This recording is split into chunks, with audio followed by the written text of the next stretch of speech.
दुख मुसीबत में मेरा प्रत्युत्तर। दुख मुसीबत में मेरा प्रत्युत्तर। हम सब अपने जीवन में कभी कभी बहुत सारी मुसीबतों का सामना करते हैं, दुख का सामना करते हैं, विरोध का सामना करते हैं। कई लोग हमारे विरोध में खड़े होते हैं, हम उनका सामना करते हैं। विश्वासी लोग अविश्वासियों का सामना करना पड़ता है, चर्च में हैं। कहने का मतलब यातनाएं हैं, दुख है, मुसीबत है, हमारे जीवनों में आता, चाहे वो व्यक्तिगत रूप से हो या पारिवारिक रूप से हो या हमारे संबंधियों के बीच में हो, चर्च के बीच में हो। दुख मुसीबत आती है और कभी कभी ये प्रश्न आ जाता है, यार मैं प्रभु की सेवा करता हूँ, हम प्रभु की सेवा करते हैं, फिर हमारे साथ ऐसे दुख मुसीबत क्यों हो रहा है? एक प्रश्न स्वाभाविक रूप से उठता है। मेरे साथ कई बार हुआ और मैंने प्रभु से ये बात पूछी, क्यों, आखिर क्यों मेरे साथ ये सब कुछ हो रहा है? इतना प्रार्थना किया, इतना सब कुछ किया, फास्टिंग प्रेयर भी किया, फिर भी ये दुख, बीमारी, यातना, लोगों के विरोधाभास चीजें मेरे जीवन से निकल नहीं रही है। तो मैं तो इसका उत्तर नहीं दे सकता क्योंकि मैं खुद कभी कभी इसे स्ट्रगल करता हूँ, लेकिन इसका उत्तर हमें बाइबल में जरूर मिलता है। और आज मैं आपके सामने रखूंगा एक ऐसे व्यक्ति के बारे में जिसने अगर दुख जाना तो वही था, जिसने मुसीबत का सामना किया ये वही था, जिसने यातना को सहा ये यही व्यक्ति था। हाँ, प्रभु यीशु मसीह तो थे, उसके अलावा उन्होंने तो हमारे लिए अपना बलिदान किया, लेकिन उसके अलावा एक ऐसा व्यक्ति था जो दुखों का, अगर हम बोलें, पहाड़ उसके ऊपर टूट पड़ा था। और उसका क्या प्रत्युत्तर था? वो भी प्रभु को प्यार करता था। चलिए आइए, आपको ज़्यादा मैं परेशान नहीं करूंगा। आप सोच रहे होंगे भाई ये कौन सा व्यक्ति है? आप में से कई लोगों ने शायद सोच भी लिया होगा कि ये व्यक्ति कोई और नहीं, अय्यूब है। और उसी के बारे में आज मैं आपके सामने कुछ बातें बताऊंगा कि किस प्रकार से उसने दुख, मुसीबत, दुखों का पहाड़ कैसे सामना किया और तब परमेश्वर ने उसको बहुत आशीष दी। और वही परमेश्वर आज मेरे साथ और आपके साथ भी है। तो चलिए शुरुआत करते हैं। पहले हम देखते हैं अय्यूब के बारे में। ऐसा कहा जाता है कि अय्यूब सबसे पुरानी किताब है। कहने का मतलब, पुरानी किताब का मतलब है उत्पत्ति से पहले ही अय्यूब की किताब लिखी गई थी। और उसके कई कारण हैं, हम उसमें अभी नहीं जाएंगे, लेकिन इस व्यक्ति के बारे में ज़रूर सोचते हैं। चलिए अय्यूब के बारे में 4 विशेष बातें यहाँ पर हम देखते हैं। और वो क्या है 4 विशेष बातें, बल्कि 5 विशेष बातें मैं आपके लिए पढ़ूंगा। अय्यूब की किताब और उसका पहला अध्याय और उसका 1 और 2 पद, पहला पद और दूसरा पद, और मैं आपके सामने तीसरा भी पद भी पढ़ लूंगा, ठीक है। उस देश में अय्यूब नाम एक पुरुष था। वो खरा और सीधा था और परमेश्वर का भय मानता और बुराई से परे रहता था। उसके 7 बेटे और 3 बेटियां उत्पन्न हुई और उसके 7,000 भेड़ बकरियां, 3,000 ऊंट, 500 जोड़ी बैल और 500 गधियां और बहुत ही दास दासियां थीं। वरन उसके इतनी संपत्ति थी कि वो पूर्वी देशों में सबसे धनी व्यक्ति था। तो मेरे प्रियो, हम यहाँ पर देखते हैं इस व्यक्ति के बारे में, अय्यूब के बारे में। आत्मिक रीति से वो खरा व्यक्ति था, बिल्कुल खरा था। और उसमें कोई ऐसा लगता है कि पाप बहुत ही कम होगा तो पापी तो होगा, लेकिन खरा था परमेश्वर के प्रति, परिवार के प्रति। वो खरा था, सीधा भी था, टेढ़ा नहीं था, है ना, पाप में फंसने वाला व्यक्ति नहीं था। और उसका कारण यह है, तीसरी बात, कि वो परमेश्वर का भय मानता था, वो परमेश्वर को प्रथम स्थान देता था। और चौथी बात हम देखते हैं कि वो बुराई से अलग रहता था, बुराई से परे रहता था। यहाँ पर इस प्रकार से लिखा हुआ पहले पद में कि वो खरा व्यक्ति था, सीधा व्यक्ति था, परमेश्वर का भय मानने वाला था और बुराई से परे रहता था। और पांचवी बात ये भी देखते हैं कि वो सबसे धनवान व्यक्ति था उस इलाके में, पूर्वी देश को मिला करके भी सबसे धनवान व्यक्ति था। मतलब बहुत आशीषित आत्मिक रीति से और भौतिक रीति से और पैसों की दृष्टिकोण से भी बहुत धनी था। अब उसके पास घमंड करने के लिए तो बहुत कुछ था, लेकिन वो घमंड नहीं किया क्योंकि वो परमेश्वर का भय मानता था। बल्कि उसके बेटे बेटियां जब आते थे घर में और खूब खाना पीना और डांस पार्टी हुआ करता होगा, तो वो सवेरे उठ करके प्रभु के सामने उन अपने बेटे बेटों के लिए प्रार्थना करता था कि कहीं गलती से उन्होंने कोई पाप ना किया हो। कहने का मतलब वो अपने परिवार के प्रति बहुत ही कमिटमेंट था, उसका समर्पण था। ऐसा व्यक्ति था, और ऐसा व्यक्ति आजकल मिलना तो मुश्किल ही है ना।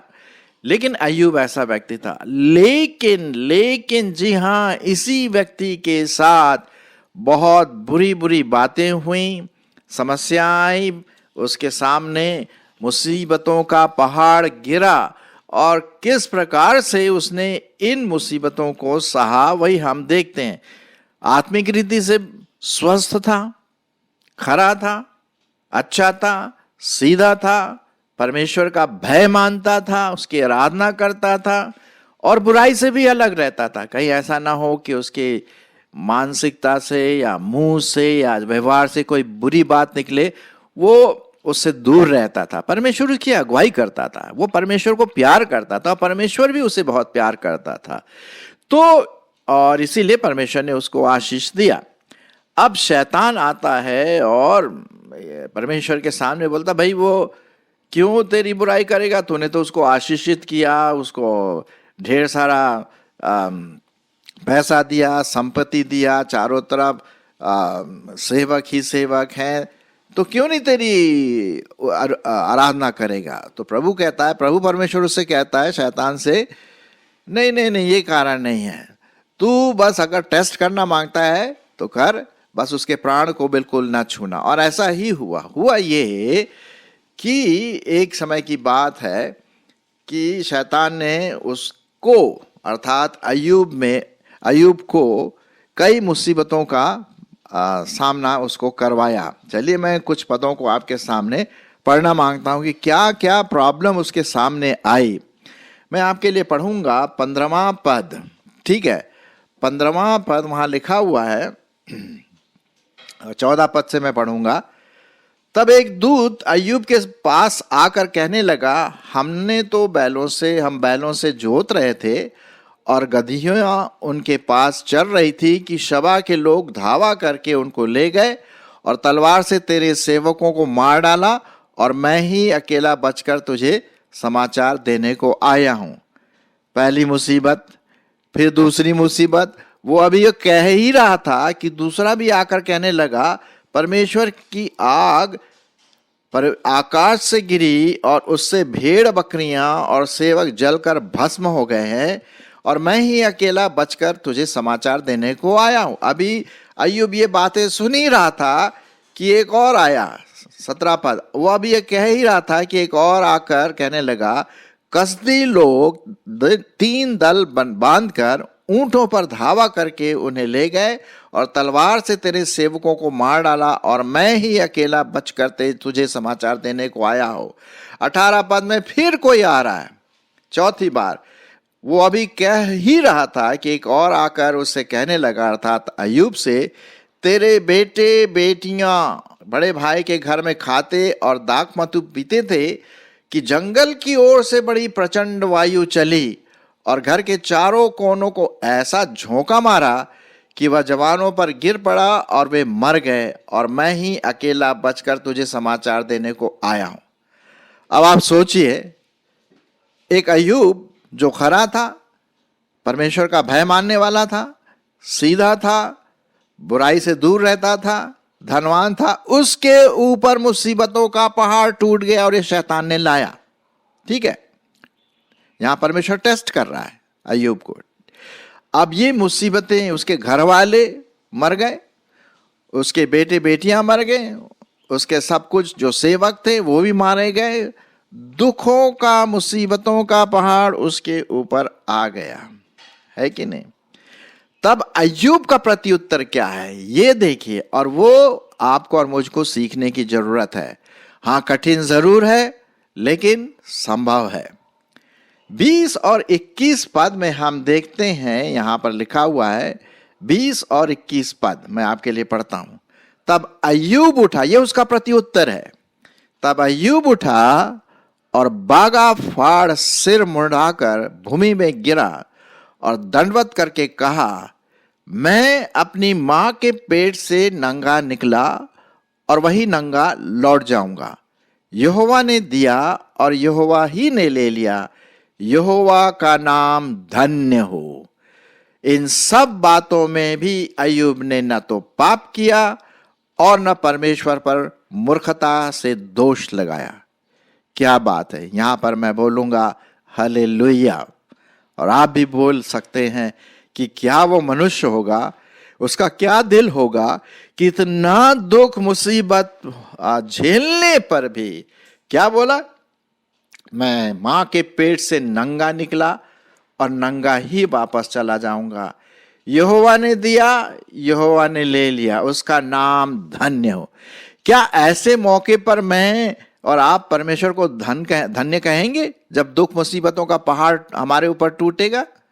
मुश्किल है कि नहीं? मैं समझ रहा हूं कि आप अपना सिर हिला करके कह रहे होंगे हाँ भाई।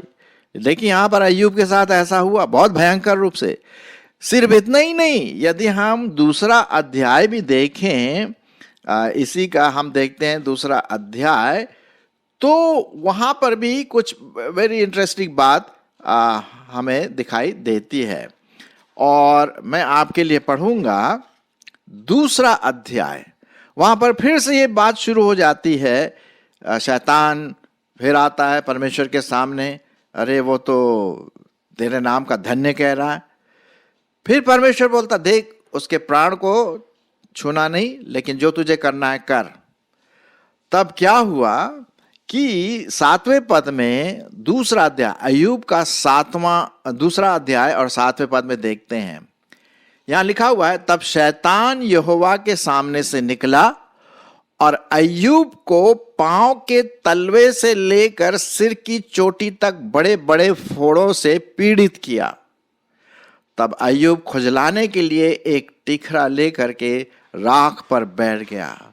वो अपने आप को इतना अयोग्य महसूस कर रहा था। उसके फोड़े फुंसी कोड़ के समान समझ लीजिए, बदबू आने वाली बात पूरे शरीर से उसको शैतान ने ऐसा कर दिया। दुख मुसीबत का पहले तो बाहरी रूप से था, उसके बेटे बेटियां मर गए, ये सेवक मर गए, सब लुट गया, जल गया, भस्म हो गया।